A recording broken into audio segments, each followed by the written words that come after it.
You can hear 2 seconds of a Queen song, you know exactly who it is. It's such a distinctive sound. The way he connected with that stadium, those thousands and thousands of people, I've never seen anything like it. Many bands have kind of tried and failed to become the best stadium rock band of all time, but I don't think anybody comes close to Queen.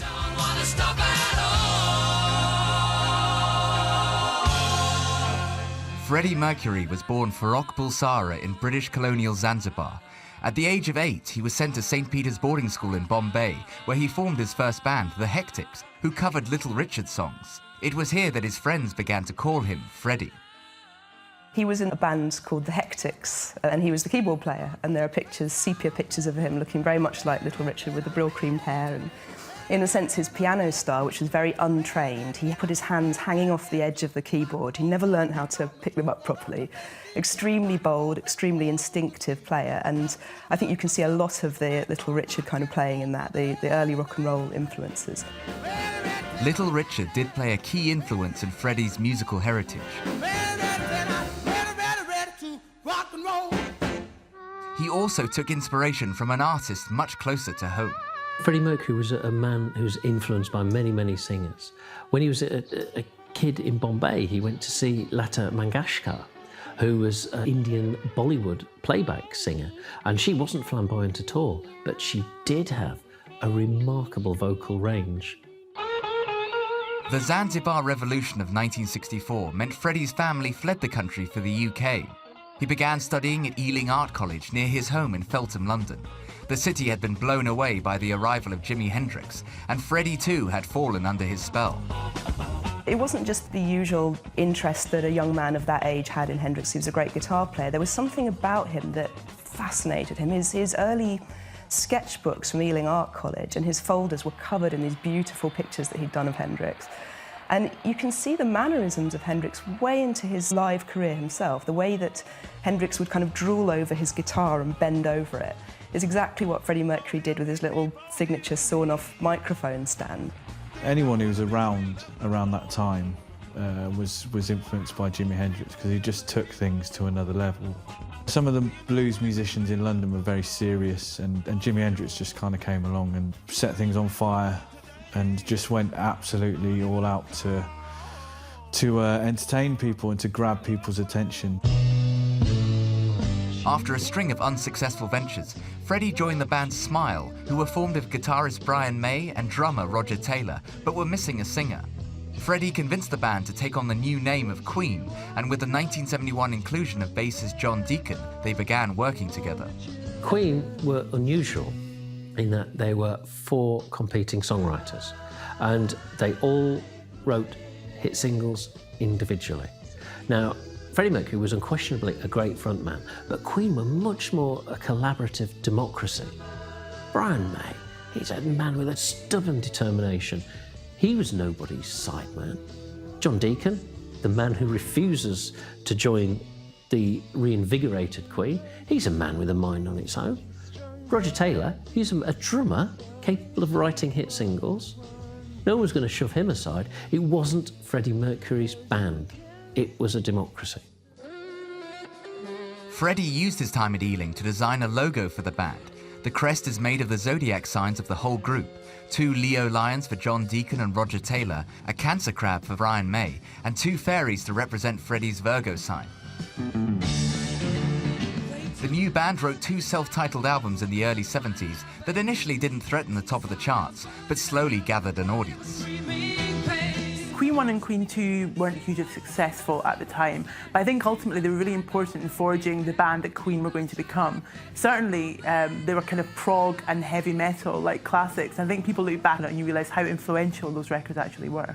Queen 1 was very much Queen finding their way, as it tends to be with debut albums. But it started with Keep Yourself Alive. What a way to begin a career, this blistering, all-out rock anthem, which today still sounds fantastic. They're good albums. They're They represent young guys in that period and what they did, wearing their vintage clothing, going to the National Gallery to stare at paintings called things like the Fairy Fella's Masterstroke and turn these literary and artistic ideas into song.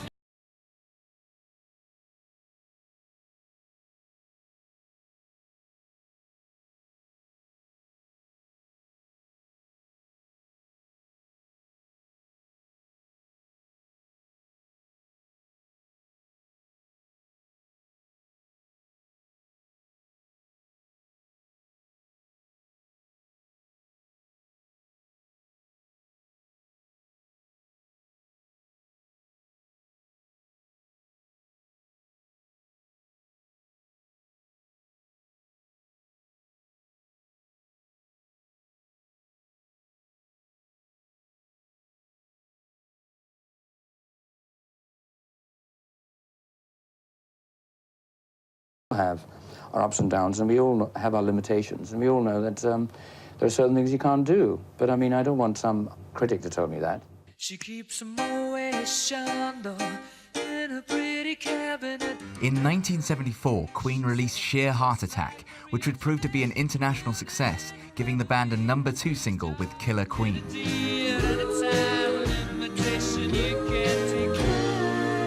I think by the time Queen released Sheer Heart Attack, they were really kind of proving that they were trying out different things. It was completely new for the band. They were trying different genres and different styles that they'd never had before. So it was a really interesting time for them. They were really progressing kind of musically and creatively at that point.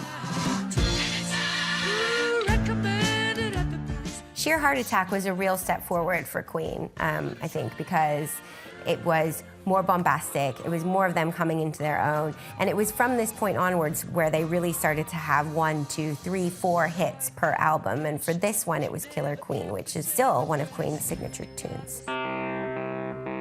The band continued to build on their success with the ambitious A Night at the Opera, the name being taken from the Marx Brothers film, which the group watched during the recording. It was the most expensive album ever made at the time of its release, but would go on to be multi-platinum across the globe. A lady's diamond earring has been lost. It looks exactly like this. In fact, this is it. A Night at the Opera is Queen's kind of most well-known album, probably the most successful album, and I think that's for a reason. It's because it's absolutely amazing. I think by this point they were kind of showing they were aiming big and they were being bombastic and they were doing absolutely kind of proving what they wanted to achieve. I mean, the album's got Bohemian Rhapsody on it. I think that's all I need.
Seen as just something to give to Top of the Pops when they weren't in the country, a kind of very poor in-concert film. Gotta leave you all behind and face. It was the first time that they'd made something that could be put on Top of the Pops so that they could go on tour and not even be there. And no wonder, because they could never perform that opera section live, and they never pretended to. They used to just clear off on stage and have a drink while it plays. Galileo, Galileo, Galileo Figaro. Magnifico!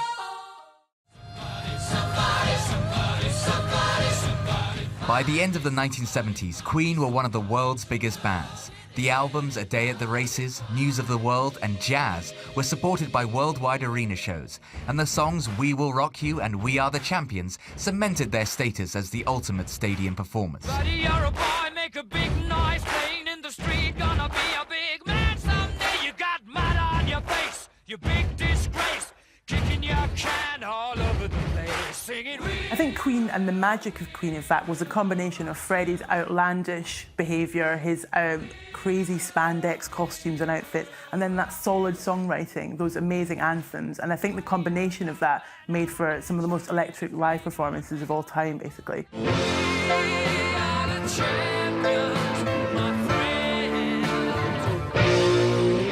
Famously, Freddie Mercury was very much influenced as a performer by people like Liza Minnelli, Hendrix, and Little Richard, and I think you can really see that in his onstage theatrics. It's very, very over the top and theatrical, and it really grabs the attention of the crowd and keeps them.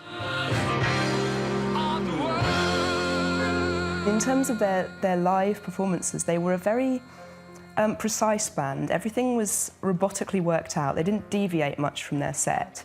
They didn't do long, sprawling improvisations or pop new songs in to surprise people. They just did what worked, and they did it over and over again. Queen started the 1980s with the release of The Game, and with it ended their no synthesizers disclaimer that had been attached to each prior album. The Game featured two of their best-selling singles ever, Another One Bites the Dust and the rockabilly-inspired Crazy Little Thing Called Love. The band continued to experiment in new musical directions, and in 1982 released the dance-oriented Hot Space, where they worked with another progressive musician, David Bowie, on Under Pressure.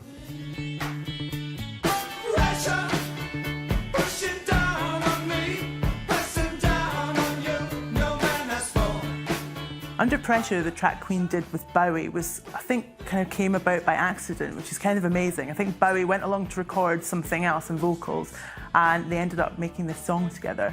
And it's just a meeting of legends on one track. It's absolutely astounding. The Bowie collaboration for Under Pressure was a complete fluke. I think they had one day where they decided to meet up, and I do remember hearing that John Deacon had written that bass part, ding, ding, ding, ding, ding, ding, and then they'd all gone out for a pizza and completely forgotten it when they got back. And they knew that they had this thing that was the basis for a really good song. They basically had to sit and remember it all over again. Two of the most important rock stars of the past, 40, 50 years. They're just really, you cannot underestimate the profound impact those two have had on popular culture and music. After their time with David Bowie, the band pushed further into electronics with the album The Works. The new sound lifted their success in Europe, but lost numbers in the US. But with the first two singles, Radio Gaga and I Want to Break Free, they produced two of pop music's most iconic videos. I want to break free. I want to break free. In terms of my favourite Queen music videos, I think I Want to Break Free just sticks in my mind every time. Like, the band dragged up, mincing around the front room, hoovering. I mean, like, it's absolutely insane in an amazing way. God knows I want to break free. I Want to Break Free, which was Roger Taylor's girlfriend suggesting that they just dress up in drag and do this sort of skit on Coronation Street. And there were moments of that were ridiculous, like the way Freddie Mercury keeps his moustache on when he's dressed as a woman and shaves it off when he's playing a male ballet dancer. But life still goes on. They were never afraid to be brave. They were braver in their videos, such as where they're all dressed in drag for I Want to Break Free, than they often were in their music. All we hear is Radio Gaga, Radio Goo, Radio Gaga. They made best use of the music video in the 1980s, once the MTV era had begun. So once you had people like Michael Jackson doing concept videos that were perhaps only loosely linked to the lyrics of the song, and they were great at that. So they had the Fritz Lang-inspired one for Radio Gaga, which is as famous as the song.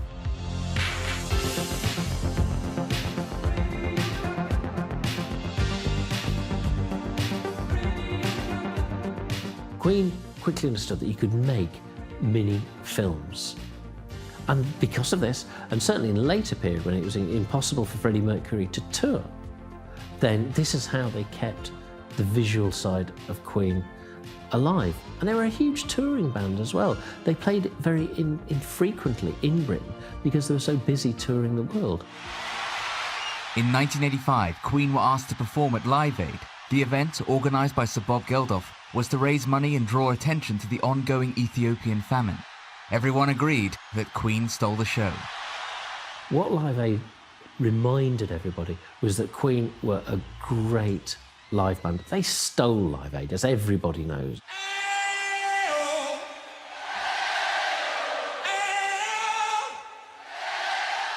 The interesting thing is, it wasn't a Queen audience. It was a general pop audience. So therefore, everyone who played Live Aid at Wembley was starting from the same point.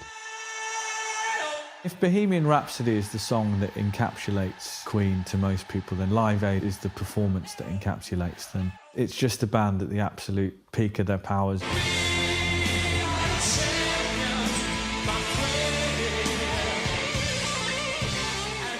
I don't think Live Aid was that important in terms of revitalizing Queen's status because, you know, they had released Radio Gaga, which is one of their biggest hits, just the year before. So they were still kind of at the top of their game.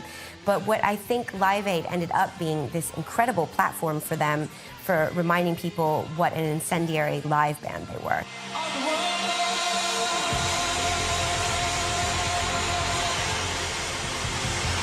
Reinvigorated on the back of the success of Live Aid, the band recorded their 12th album, A Kind of Magic.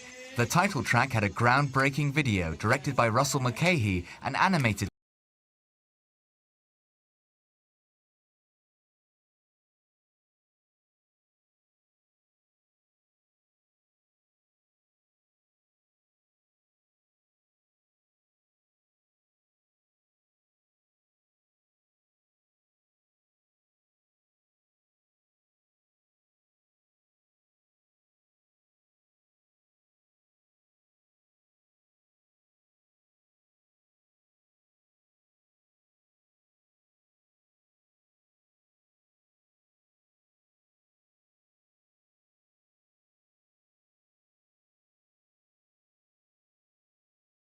Band.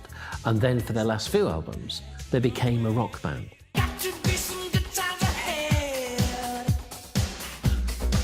The 1980s saw every member of Queen branch out into their own solo work. Brian May recorded Starfleet Project with fellow guitarist Eddie Van Halen.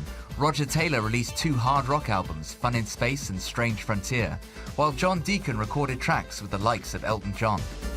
Freddie made his mark with his debut solo album, Mr. Bad Guy, in 1985. I like Queen very much, but I mean, I don't want to end up living a quartet. I'm 37 years old and I want to do something different, and it's about time I did, otherwise I'll get too damn old and I'll be in a wheelchair. Freddie teamed up with the operatic soprano Montserrat Caballé for his second solo album. The lead single, Barcelona, was a big success.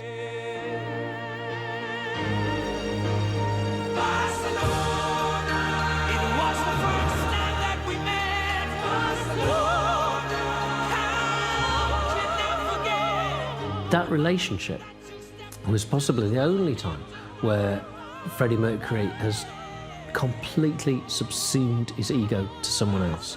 You know, she was a diva not just in voice, but in terms of attitude and stridency as well. And he was the pupil, she was the teacher, and she told him exactly what to do and how to sing with her and against her. I think the only reason that Barcelona was such a massive success was that he was artistically in love with Montserrat Caballé, and he was ill, and he had a sort of an egg timer going, basically. He needed to get this thing done because he'd just been diagnosed as having full-blown AIDS, and that's why that project is so strong creatively, is that there was a reason for him to get it done. On the 23rd of November 1991, Freddie made an announcement to the media regarding his health, confirming he had AIDS. Just a day later, he died at the age of 45. Those were the days of our lives. The last video featuring Freddie was These Are the Days of Our Lives. Things in life were so few. I think Freddie's illness and his disappearance was quite symbolic of the way that people were feeling about AIDS and HIV at the time. It was still regarded as a secret and something to be ashamed of, and nobody wanted to talk about it. Freddie Mercury had the illness in a very precise period in the illness's history where there was no hope for you. And he went down the same way Denham Elliott did and Rock Hudson. And there are musicians in the public eye who have the HIV virus now and are well. I think ultimately it opened up a dialogue about the illness, and ultimately it meant that maybe people felt like people were talking about it finally, and although it was very difficult at the time, maybe led to kind of people being able to come out and kind of be more open about the fact that they had this illness as a result of all the exposure that Freddie had at the time. I still love you.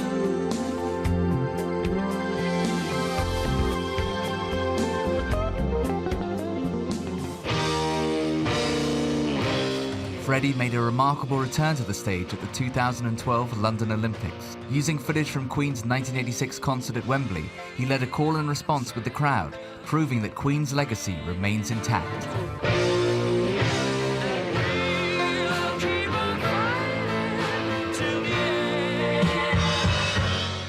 I think the great thing about Queen was the combination of musicians in that band.